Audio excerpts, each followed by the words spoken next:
Shalom, shalom, everybody. How y'all doing?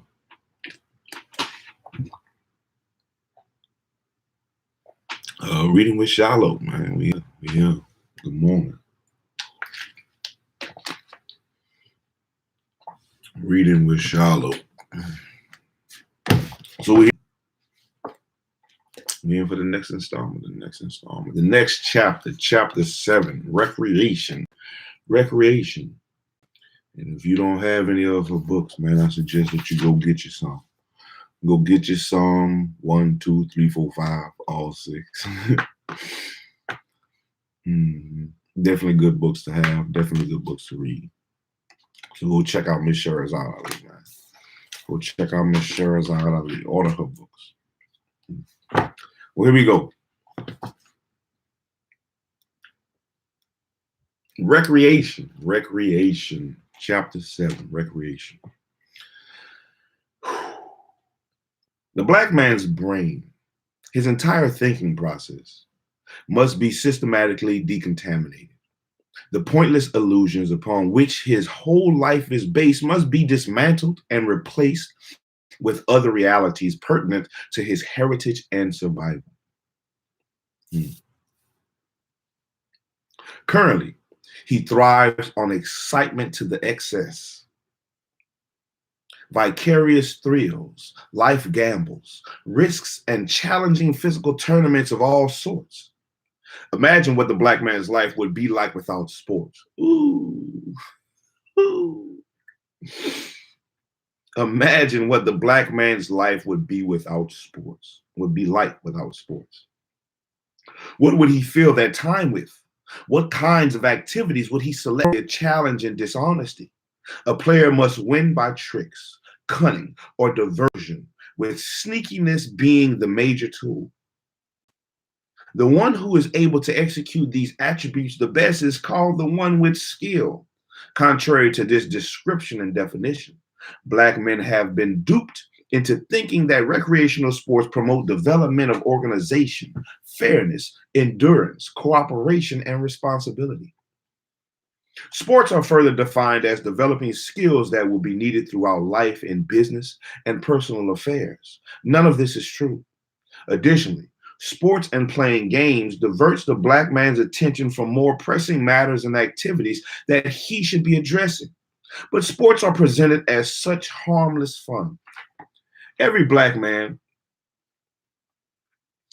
who, when tested, would be considered a slow learner with a mild IQ, can recite verbatim points scored in a game, goal average, rules, shirt numbers, and who got traded where, type of injuries, tournament winners, position titles, playoff dates, coaches, names, and backgrounds of players, including their mascots and the emblems.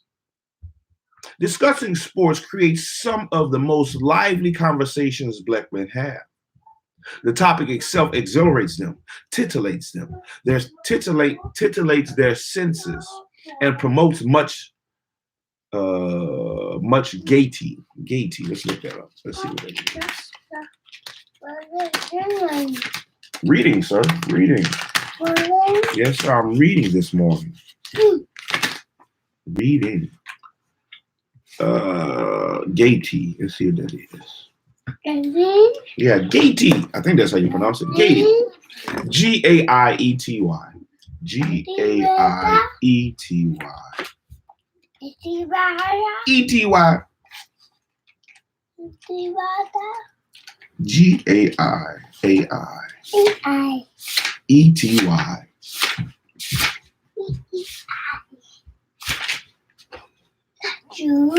Gaiety.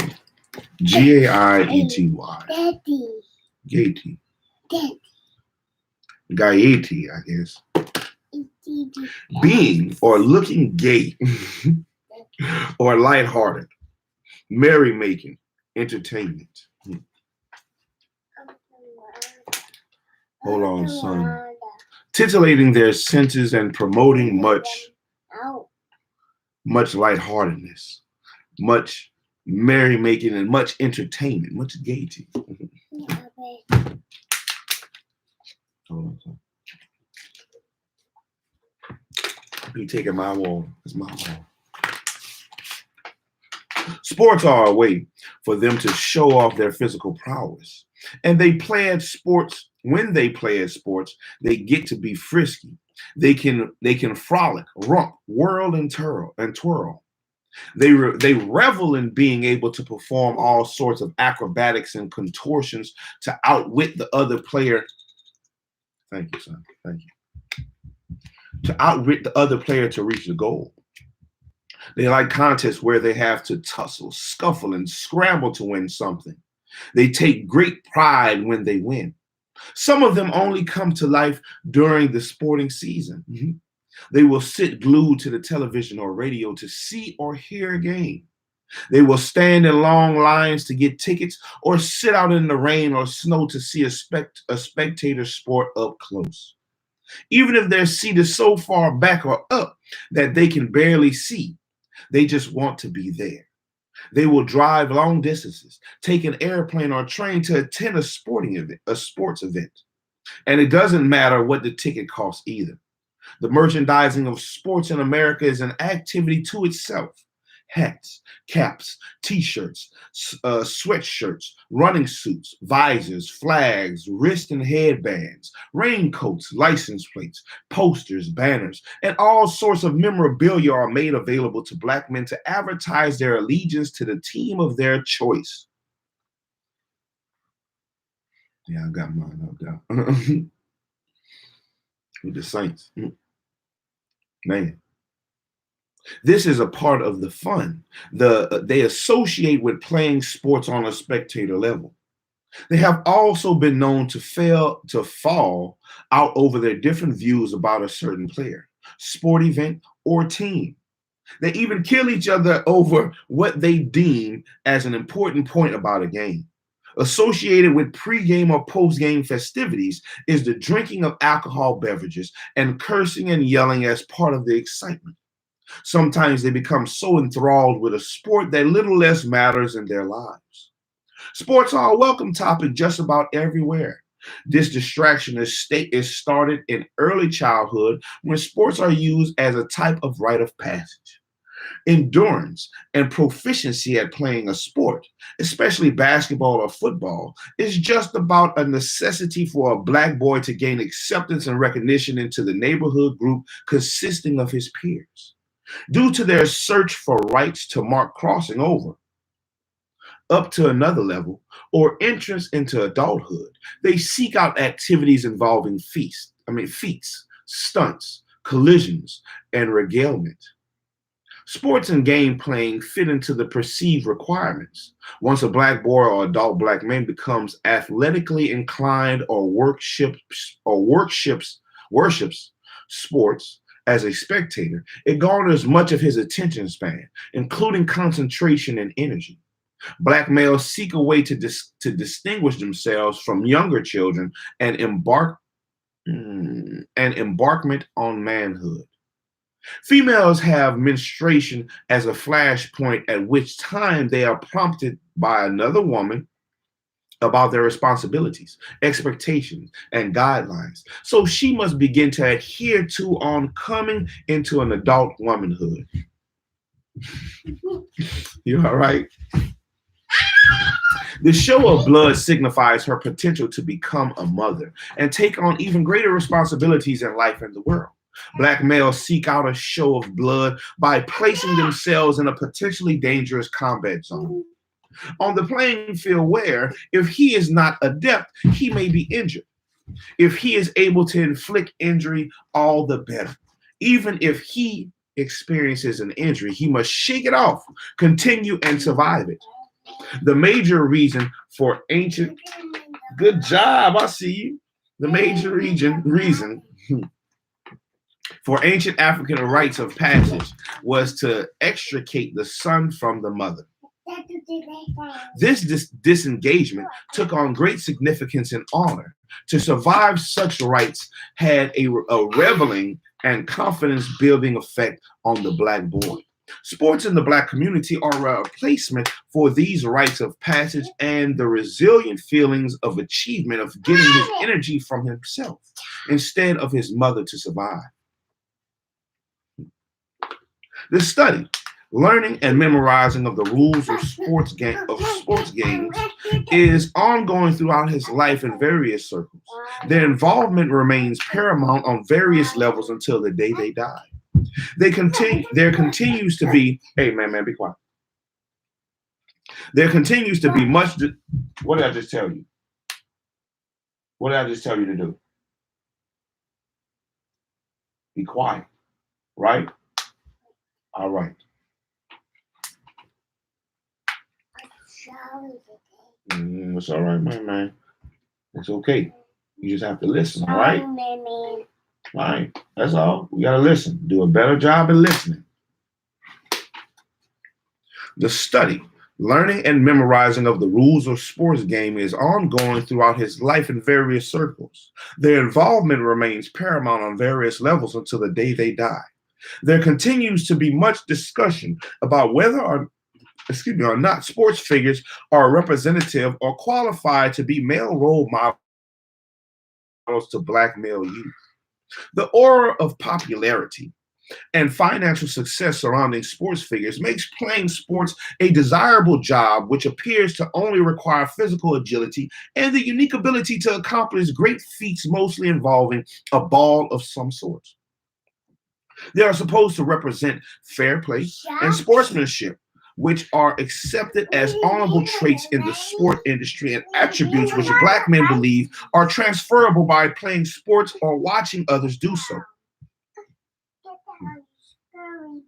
Despite many famous sports players displaying ruthless aggression, hostility, impatience, cheating, bad language, rudeness, and intolerance, they are still promoted by the media as being admirable and worthy of great respect.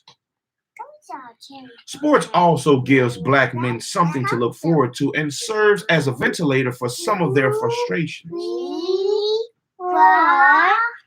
Good job counting, sons, but that's not what we're doing right now. All right? What is daddy doing? Nothing. No, daddy is reading right now. So I need y'all to either sit down and listen to what daddy's reading, or you can go on the front. Which one is it going to be? All right. Well, let's make it happen. Let's make it happen. Come on. I would rather y'all be here and read, but if you're going to make noise, I'd rather you go on the front and do it. Bye, sir. You going to sit here and read with dad, or are you going with your brother? All right.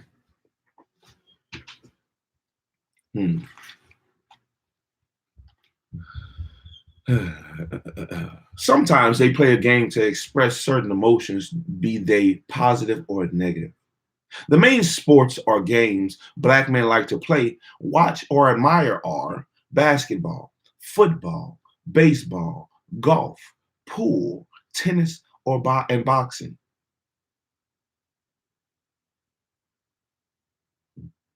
They are the least involved with hockey. A few like fishing and hunting. Card games are also popular, such as poker, bidwiz, blackjack, gin rummy, and bridge. Bridge. See, bridge is the least popular because it requires such intense concentration. The black man who play chess consider themselves quite elite because it too requires thinking, paying attention, and remembering the rules and playing by them. Chess, unlike checkers, is about a war of sorts. Black men who play professional sports tend to earn huge sums of money by playing the game, doing commercials to endorse products, and from personal experiences. Many make several millions of dollars a year. All of their money, just as with the entertainers, is on deposit in European-owned banks. After they become successful at playing sports, they are inducted into white social circles by virtue of their popularity. Many of them are married to white women. They become the heroes of teens and children. And many of them, after an extensive professional career, do not know when it is time to retire. They not only get hooked on earning great sums of money, but get addicted to the accolades and applause. So long after their abilities have mellowed and they have lost their speed and vitality, they insist on continuing to play.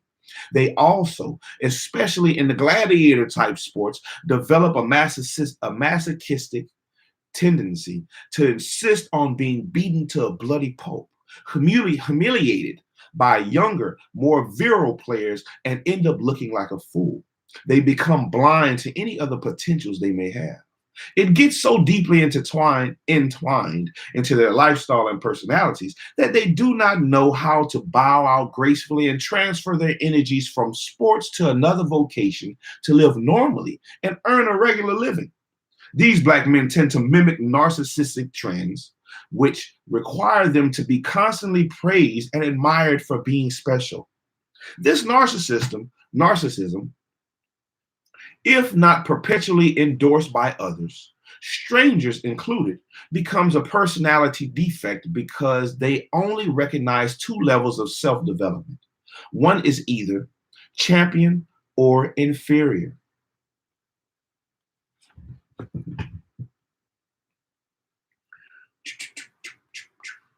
Since their presence, since their perceived superiority is umbilical to their playing sports.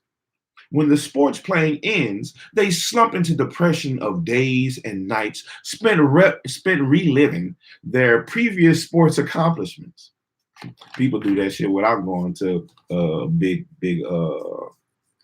professional sports. People really relive their high school, elementary days, the things they did in Pee Wee football, all that, and then try to come back and relive that shit through their children. The name of the book is The Black Man's Guide to Understanding the Black Woman by Sister Shahrazad Ali. Yeah, people still do that shit, man. This behavior also exhibited by men who have held high business appointments as chief executives or HNICs, as they are commonly called fondly. Here, nigga in charge. Huh? Black men also like to play games of chance. Gambling fits with their secret dream of striking it rich without having to work for it. They spend money on a daily or weekly basis trying to hit the number or win the lottery. They go to Atlantic City and Las Vegas casinos as if making a pilgrimage. They gamble at cards, shooting dice, roulette, slot machines, and bet on horses or dogs. Gambling is the black man's stock market of sorts. I can believe that. So they invest large sums of money in it, hoping to propel it into big bucks. When and if they hit, it often, when examined, only represents a sort of refund of the money they had already invested trying to win. Games of chance played on the local level are shooting dice or playing cards. Oh man, that's the black man go-to. Some talk. Oh, we hit that boy some talk. Hey, some talk. Hey. Out the door ain't cheating. Seven out the door ain't cheating. Yeah, man. They are seen in huddles, kneeling on the ground, excitedly throwing the dice, cursing and yelling and exchanging money. They attach an unrealistic opportunity value to cards and dice and are known to shoot, stab, beat, or kill each other over these games. Hell yeah. Hell yeah.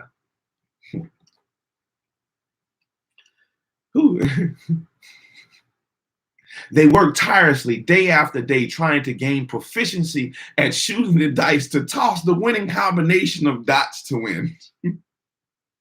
It is considered fun. Recreation means to recreate something. So they play sports and games to recreate an activity that takes the place of working or learning skills to support themselves. Black men play too many games. I could believe that one. Black men play too many games. Time to get serious. Europeans have always enjoyed sports, especially gladiator type bloody combat. Black men were used during slavery to provide them with these kinds of entertaining activities. Black men were featured in the Old Drum, Mandingo, and Falconhurst movies, which depicted the lives of the slave masters and the slaves in the Deep South, and appeared many years ago in docudrama type presentations. They showed white men training black men to be bare-fisted boxers, which they would bet huge sums of money on for the pleasure and boast of owning the most powerful and strong Negro, which they still damn do. They still do. Who owns these basketball teams, football teams, and boasts of owning the best black players? The strongest, the most powerful Negro. Black men have always been used to provide physical entertainment for other races because of their expert agility and bodily strength. So even if today they are compensated with high paychecks, they are still being used as agile human machines capable of spectacular competitive achievements. They no longer get patted on the head for winning. Now they get patted on the buttocks, hugged, and clapped for. There are fine specimens of perfect anatomy, like sleek racehorses, finely coordinating canines, expertly motorized vehicles. Damn right, still the slaves. Motorized vehicles, willing to show off for the highest bidder. Another example of his cultural amnesia. He thinks he only has brute force to make his way in the world. Black men, who play professional sports get a lot of attention from all kinds of women.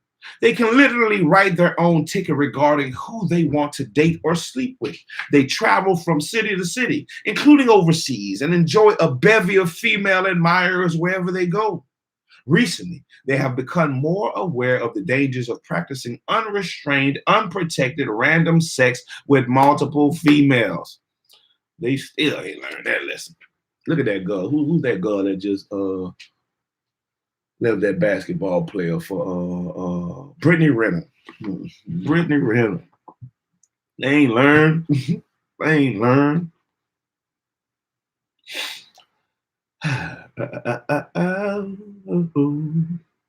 Of course, this only lasted for a short while until the discussion waned and the topic was abandoned by the media. AIDS is a very serious threat to the health of the black men in the sport and entertainment industry. Many are getting high to cope with the pressure and to keep up. With such a steady flow of black earned dollars existing among black men playing sports and reaping the attached benefits, the only independently owned black bank in New York City failed to thrive in 1990 due to a financial deficit under $10 million, which easily could have been put back by any number of entertainers, professional athletes, movie stars, all that. And still could be done today. That still could be done today. It's 2021, about to be 2022. Is definitely more than $10 million floating around in professional drug dealers, all that. If you wanted a better situation and a better place, man, it's too much money.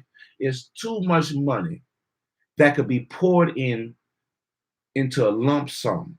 But she was right in the other chapter to say that it'll be impossible for black men to be unified and say we're going to give this to one person or other or another. They don't have a place where they all can agree to say, okay, we agree that our money can go here, and this is the person who is going to be in charge of it, or this is the people or the organization or whatever who is going to be in charge of it.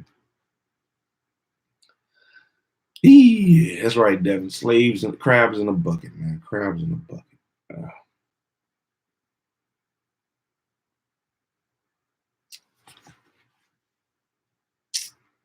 And not one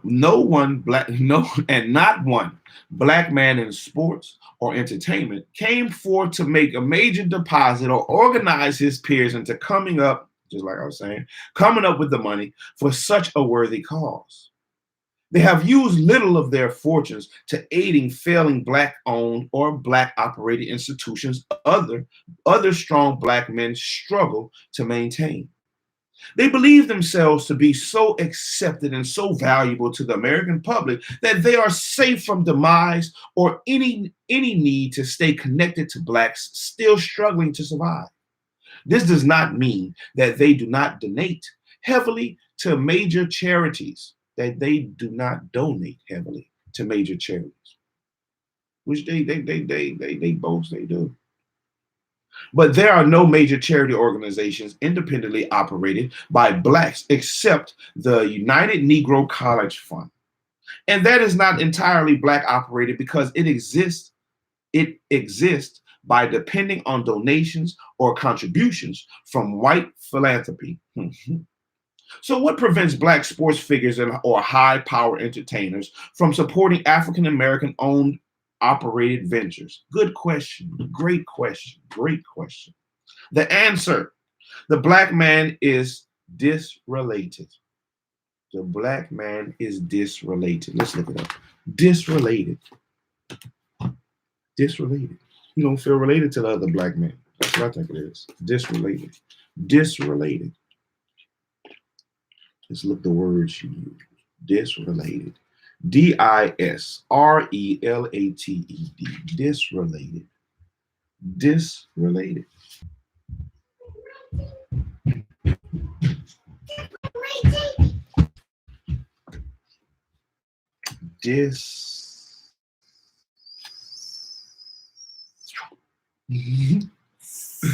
Disrelated.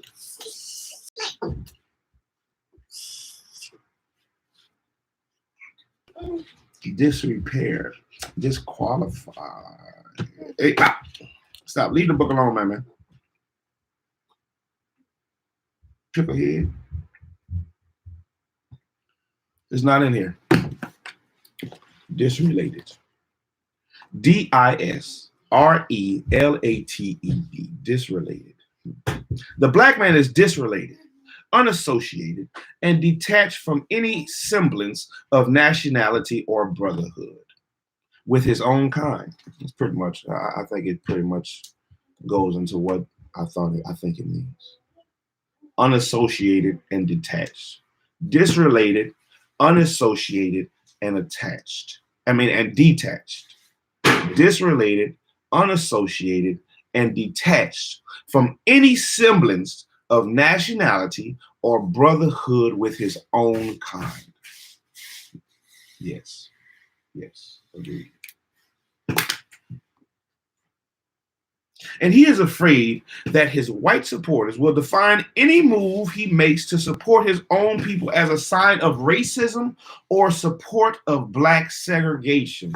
So what? So what? Let it be that. I'll be racist. I'll be a segregationist. I'll be that. Sometimes, the saying is you have to sweep around your own front door before you try to sweep around mine. So I would rather us segregate ourselves, get ourselves together, and then come back to the table. Or build our own table. I'd rather that. Build our own table. And build a different table. A different table with a different design. Redefine what a table is. And he is afraid that his white supporters will define any moves he makes to support his own people as a sign of racism or support of black segregation. Many of them boast to the media that they do not consider themselves black or white. They are just ball players. Get out of here. Come on. So you can sit up here. Come on.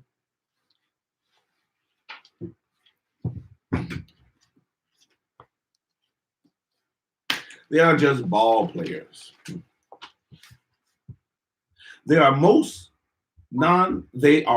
most non-political bunch of black men in America. No, we're on this side. Well, you're gonna have to wait, son. You're gonna have to wait till after I'm done reading, all right? And pull your shirt out your shorts. There you go. There you go. You gotta let your friends shine and show. You have to let your friends just shine and show. Your friends just have to show and shine. Shine and show. Shine and show. Yes, shine and show. All right, let's go. Bum, bum, bum, bum, bum. They think they are protecting themselves. Yes, we're up here. We're up here. They think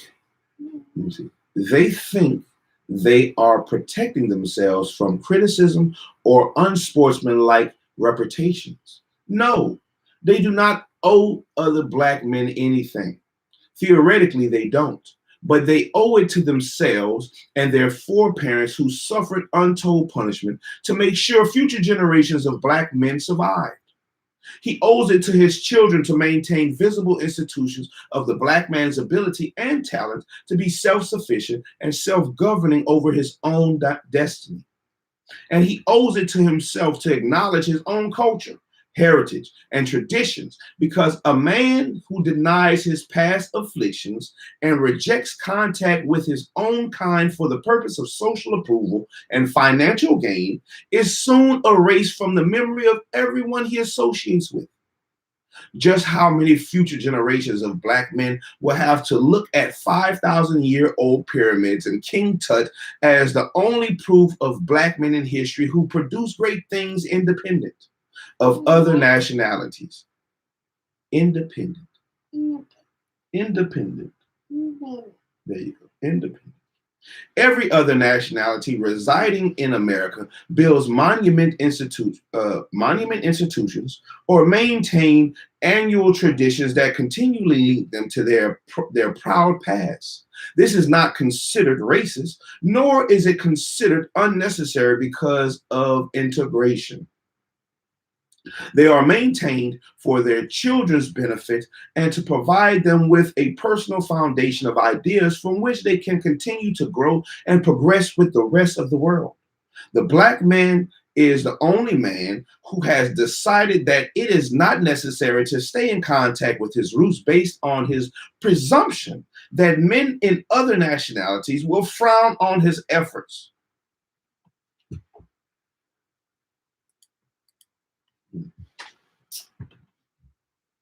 Where was I? There we go. Here we go. Right here. This doesn't make any sense for survival. Professional sports players are only another kind of an entertainment who perform for the amusement of paying customers in an arena. When participating in recreational activities of the sports scene, the black man may frequent dinner spots, take a trip using an airplane, stay a few days in a hotel, or park his car in a private lot. When he uses any of these public facilities, he is known to overtip. Most of them are not aware of the scale of a scale or amount to be tipped, and due to them identifying emotionally with the maid, the bellman, the bellhop, or the waiter, they will tip excessively. They also do this to impress the hired help that they are a big-time spender who can afford to pass out huge tips. Other black men do not tip at all and take the attitude that they are doing enough by paying for the meal, hotel, room, or other basic services. Nevertheless, he devotes a lot of energy in discovering new ways to expand his leisure time. If his work is repetitive and boring, requiring no real thought or concentration, his leisure time swells in importance. He tries to make up for his dull job by seeking exciting recreation. Television opened up a new field of entertainment for the black man, and he watched the Nat King Cole show in 1956. I Spy with Bill Cosby in 1956, and Julia, starring Diane Carroll in 1968. Julia was a nurse, a divorced single parent with one son. She worked for the white physician, and nearly all of her and her son's life centered around her doctor employer. While this show was considered a massive social advancement, we're right here, advancement by featuring a competent, attractive, intelligent black female, Julia sent out the wrong message about black men. Her situation subliminally implied that black men messed up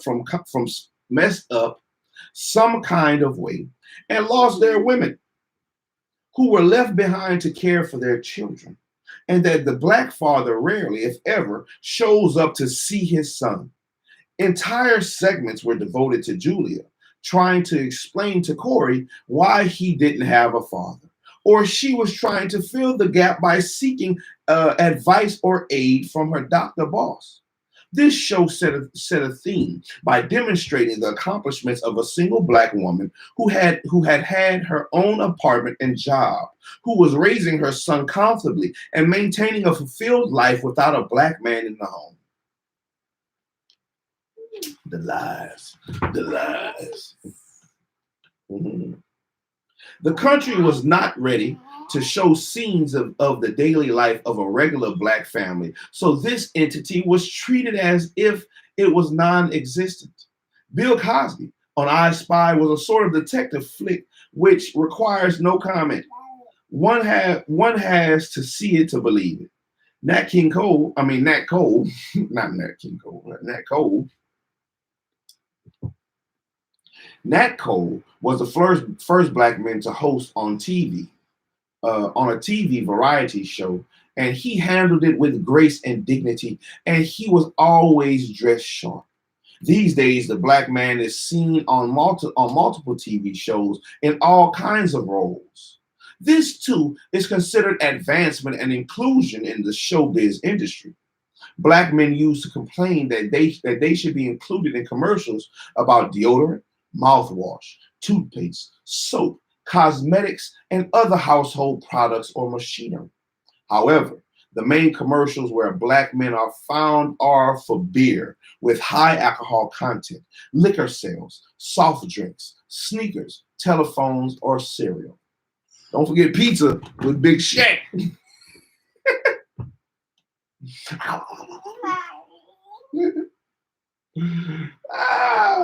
Cable viewing is almost a norm in black homes, as is VCR using. Other TV shows, such as The Cosby Show, filled with delightful characters, portrays a nicely operating African family, including grandparents.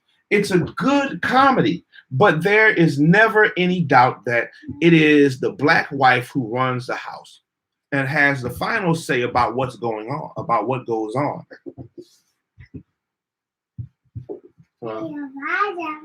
Thank you, son. Thank you. Get up. Get up for daddy. Get up. All right.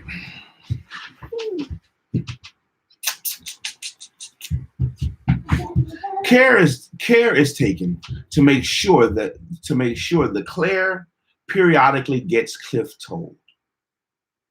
This is always turned into a joke of some sort.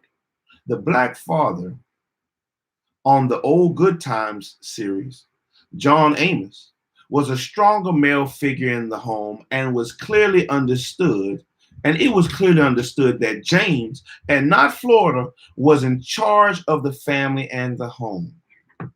Man. And he was a hard worker too. They did James. James didn't get the respect he deserved. So who you want to be? A James Evans or Clifford Huxtable. And many people would rather be the Clifford Huxtable, but I run my house like a James Evans. Oh, they don't like that today. They want to leave James Evans in the good times. Oh, you need a James Evans to have a good time. Let's bring the good times back, brothers. Let's bring the good times back.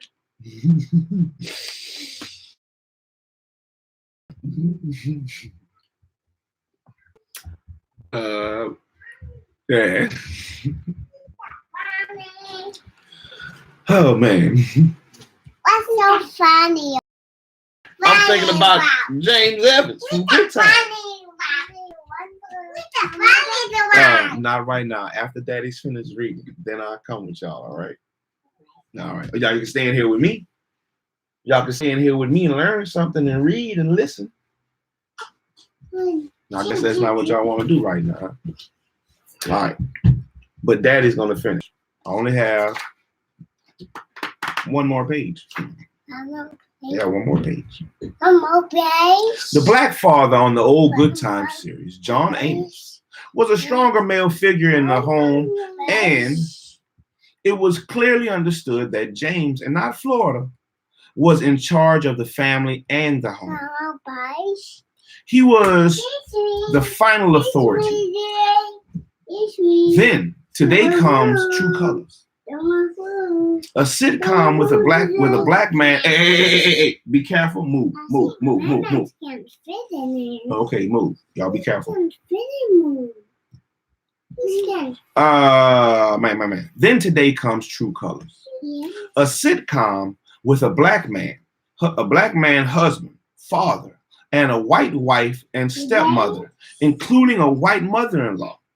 This is a soft attempt to introduce interracial marriage by showing it as fun. Thank you, DJ. That's what I tell him. Be quiet while Daddy's reading, all right? All right.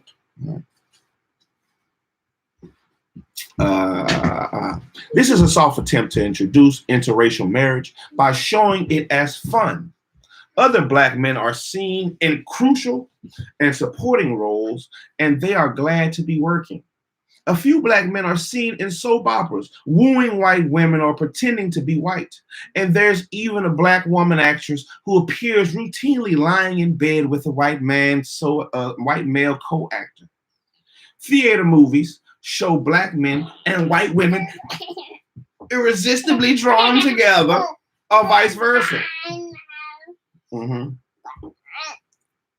Or vice versa. Can you say vice versa? No. You can't say it. Vice Vice versa. versa. Vice versa. Man. Come on. No, stop. Whites have appeared on television in all kinds of romantic relationships and never saw a need to present themselves as falling in love with a black person. Yet, as soon as blacks infiltrate this medium, practically every other role has them romantically inclined with Caucasians instead of other black people. This is wrong. Man, stop. Get out. Watch out. This is wrong. There is one major black operated national television station called BET out of Washington, D.C. and the West Coast. BET has several shows intellectually appealing to African Americans, and they have all other shows which have no redeeming social value for blacks and are a waste of valuable airtime. BET does not have a lot of leeway on programming because they count almost entirely on white advertisers to buy commercial space to offer their products to a select audience. It still really has no valuable airtime that I can see. Damn. BET does not have a lot of leeway on programming because they count almost entirely on white advertisers to buy commercial space to offer their products to a select audience. A reliable, apparently conceivable looking role for black men actors is as a judge in a courtroom metering out justice.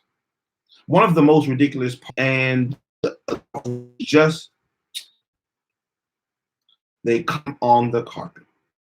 All kinds of insulting to them. And the white officers just take it and say, yes, sir.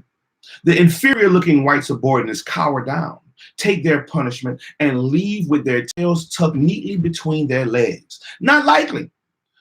Purportedly, this is supposed to demonstrate a black man in a supervisor position making big decisions and taking real bad and talking real bad to the white man. It is contrived and weak. But there are all sorts of spots in law enforcement departments that let other black men get off vicariously by letting off a little steam by seeing a black man talk to a white man the way they themselves have always wanted to do.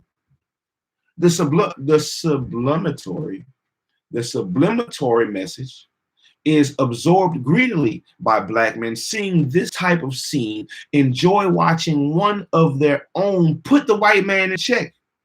There's an entire new crop of black men actors invading Hollywood and New York, accepting all kinds of crazy parts just to break to the industry, like wearing dresses and all type of other shit. Acting more effeminate.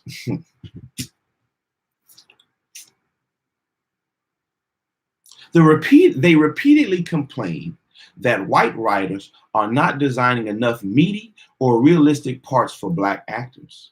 They should just try out for parts in their own black written and black directed films.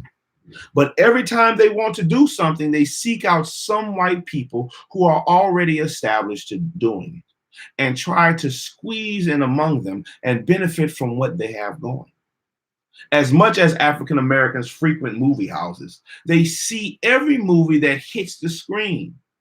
There is only one African American owned independent movie theater in the entire country, and it's located in California. I didn't know that. I did not know that. I wonder if it's still in operation today.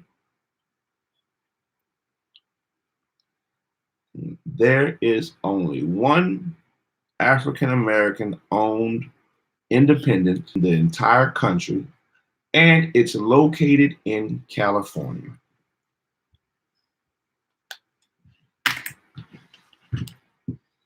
I wonder what Tyler Perry Studios is. I wonder what that. I wonder.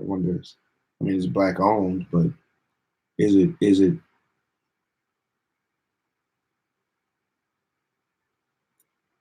all black operating as well? Which I doubt. Black men ought to operate a movie house in every city, since blacks go to the movies often to mentally escape their lives for an hour. On a final note, black men who participate in games of sport and play and achieve acclaim as the winner always thank their mothers. They rarely thank their fathers for helping them accomplish anything. In this society, the mother is always referred to in honorable situations, and the father, who the black man is separated from, is not mentioned. After thanking his mother, they thank Jesus, God, for their winnings. And that was chapter 7. Recreation. Recreation. It's a good chapter. A lot of key stuff that's still being done today. Some stuff that I might need to look at myself.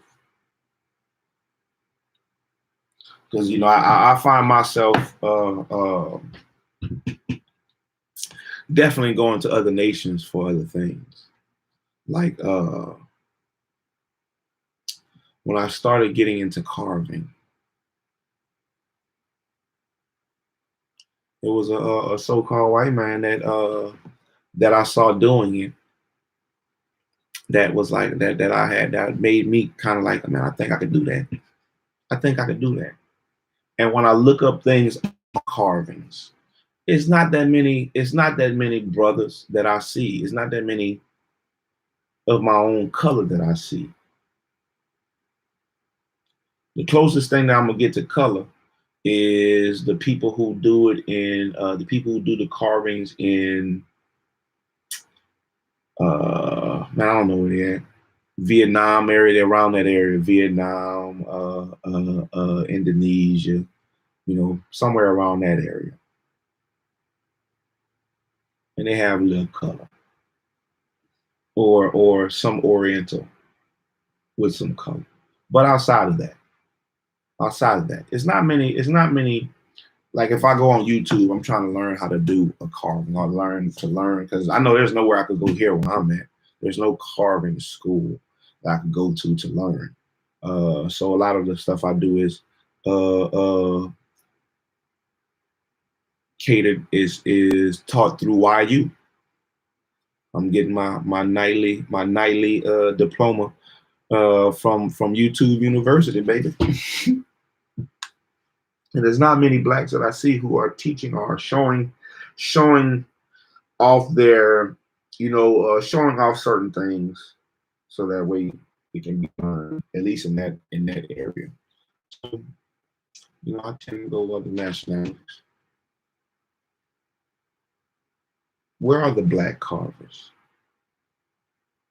Where are they at? I know they're outside. I wonder if they have that. A Black Carvers Association. But anyway, that was chapter 7. Chapter 7, Recreation of the Black Woman's Guide to Understanding the Black Man. And we'll try to come back later on with chapter 8. Later on this afternoon with chapter 8. Chapter 8 is not that long. Chapter 8 is not that long. Maybe like 4 or 5 pages. We'll definitely come back with chapter 8 today. And chapter 9. From here on out, after chapter 8, chapter 9, 10, 11, and 12 are going to be some long chapters. They're going to be some long chapters. So if you're rocking with me, man, buckle your seatbelts, man, when we get to them. 9, 10, 11, and 12 are all long. Longer than long. They're longer than long. At least to me, man. At least to me. But we'll keep reading. We'll keep pushing. So that way, once we're through with those long chapters to me, I will have accomplished that goal and we can move on to longer chapters. But I hope that y'all got something out of recreation, man. We'll keep going. Reading with Shilo, man. Reading with Shilo. The Black Woman's Guide to Understanding the Black Man by Shahrazad Ali. So far, it's been a good book. A lot to think about, a lot to learn from, a lot to grow from. A lot to examine within the Black man as a whole and yourself as a man, if you are that.